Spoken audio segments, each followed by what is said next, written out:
अस्सलामुअलैकुम वरहमतुल्लाहि वबरकातुहू। मैं हूँ नावल निगार शमा परवीन मरियम और आप देख रहे हैं मेरे जिन्नाती तिलिस्मी नावल का 54 एपिसोड परछाई। तो चलिए देखते हैं क्या आगे क्या होता है। दुर्वेश अज़ीज़ बख्तियार धीरे धीरे जिन्नात शहंशाह शहरयार वज़ीर शाह ज़ुमान और जिन्नात शहंशाह शहरयार के ससुर असवद हयात और उस दाई औरत के साथ धीरे धीरे आगे कदम बढ़ाते जा रहे थे। तभी कुछ सोचते हुए जिन्नात शहंशाह शहरयार ने दुर्वेश अज़ीज़ बख्तियार से कहा, ऐ अज़ीज़ दुर्वेश मोहतरम, हम लोग वहाँ पहुँचते ही उस जिन्नात को कैसे पहचान पाएंगे? आप हमें कोई निशानी बता सकते हैं क्या? दुर्वेश अज़ीज़ बख्तियार ने जवाबन कहा, जी हाँ शहंशाह, ज़रूर। जैसे ही मुझे उस खबीस सरदार जिन्नात का होने का एहसास होगा, मैं उसी वक्त फ़ौरन आपको और वज़ीर शाह ज़ुमान को इशारतन निगाहों से आगाह कर दूंगा। बस आप दोनों मेरे इशारे को समझने की कोशिश कीजिएगा और मेरी तरफ ध्यान रखिएगा आप दोनों, ताकि आप लोग मौका मिलते ही हमारे इशारे को समझ सकें।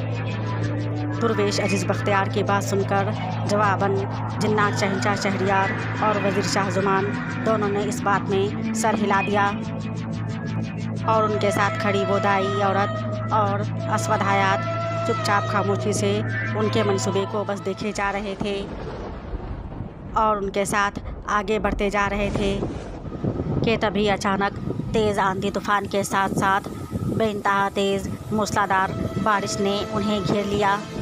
और फिर जब उन लोगों ने इधर उधर देखा तो उन्हें इधर उधर देखने पर उन्हें बर्फ़ के छोटे छोटे टुकड़े अपने आसपास गिरते हुए नज़र आए।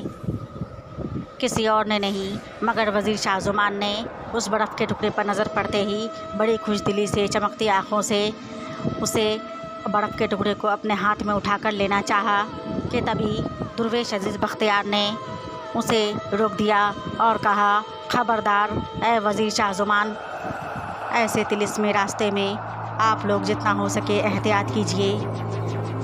ये बेज़ाहिर दिखने में तो बर्फ़ का टुकड़ा मालूम हो रहा है, मगर असल और हकीकत में ये बस महज एक धोखा है।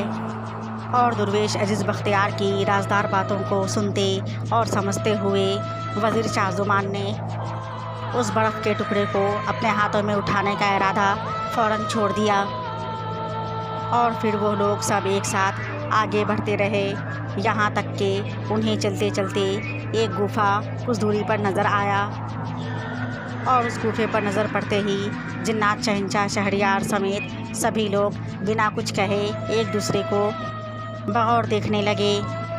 और फिर दुर्वेश अज़ीज़ बख्तियार के इशारे पर वो लोग फिर आगे बढ़ने लगे, यहाँ तक कि वो लोग उस गुफ़े के करीब पहुँच गए थे। उस गुफ़े को देखकर आसिया बेगम के ससुर असवद हयात और उस दाई औरत को एक अजीब से नामालूम एहसासात ने घेर लिया और उधर उस गुफ़े के पास पहुंचने के बाद जिन्नात शहंशाह शहरयार और दुर्वेश अज़ीज़ बख्तियार को पहली बार एक परछाई के होने का वहाँ पर उन्हें एहसास हुआ। ऐसा लगा कि उन्हें कोई देख रहा है और उनके पास कोई खड़ा है। एक पल को जिन्नात शहंशाह शहरयार को लगा कि किसी ने उसे जकड़ लिया है। ये कैसी ताकत है और कौन है ये जो मुझसे से ताकतवर जिन्नात शहंशाह को अपनी ताकत के बल पर इतनी ज़ोर से जकड़ सकती है? जिन्नात शहंशाह शहरयार ने दुर्वेश अज़ीज़ बख्तियार को देख करते हुए अपने मन में उस ताकत के बारे में सोचा और उधर दूसरी तरफ दुर्वेश अज़ीज़ बख्तियार ने उस एहसास को महसूस करते हुए मन ही मन में कहा, रुक जाए नामालूम और अनजान अजनबी परछाई, यहाँ के मामले को सुलझाकर फिर हम तेरा भी राज सामने लाने की कोशिश करेंगे। और उधर वो नामालूम परछाई शाही महल में खड़ी दोनों ही तरफ नज़र रखे हुए दूर ही से दुर्वेश अज़ीज़ बख्तियार को अपनी निगाहों में देखते हुए मन ही मन में सोचने लगी, ऐ दुर्वेश अज़ीज़ बख्तियार, बेशक मैं भी तुम्हारा और जिन्नात शहंशाह शहरयार का भी बेसब्री से इंतज़ार कर रही हूँ। और ऐ दुर्वेश अज़ीज़ बख्तियार, तुम दोनों हमारी निगाहों से दूर नहीं हो सकते। और जल्दी आओ, हमें तुम्हें एक राज बताना है और ये भी बताना है कि हमसे टकराना मुश्किल ही नहीं बल्कि नामुमकिन है। और वो परछाई अपने ख़यालों में ही ये सब सोचती हुई अपने पास खड़ी मलका मोमिना बेगम की गोद में खेलती हुई शहज़ादी महरनाज को बगौर देखने लगी और मुस्कुराने लगी। और उधर जिन्नात शहंशाह शहरयार और दुर्वेश अज़ीज़ बख्तियार के कहने पर वो सब लोग उस गुफ़े के और भी ज़्यादा करीब जाने लगे, यहाँ तक कि वो लोग उस गुफ़े के बिल्कुल सामने और बिल्कुल करीब पहुँच चुके थे। और फिर जैसे ही उन लोगों ने वहाँ से सामने खड़े उस गुफ़े के अंदर का खौफनाक ख़तरनाक नज़ारा देखा तो उन्हें ऐसा लगा कि उनके पैरों तले ज़मीन निकल गई हो।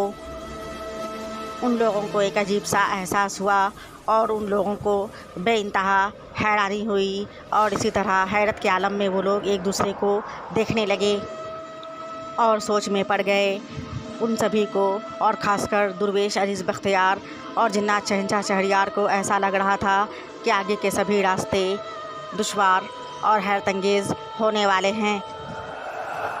तो आखिर उन्होंने क्या देखा, क्या नज़र आया उन लोगों को उस गुफ़े में, और अब जिन्नात शहंशाह शहरयार आगे क्या कदम उठाएगा, ये जानने के लिए देखिए नेक्स्ट एपिसोड नेक्स्ट टाइम। तब तक के लिए अल्लाह हाफिज़, शुक्रिया।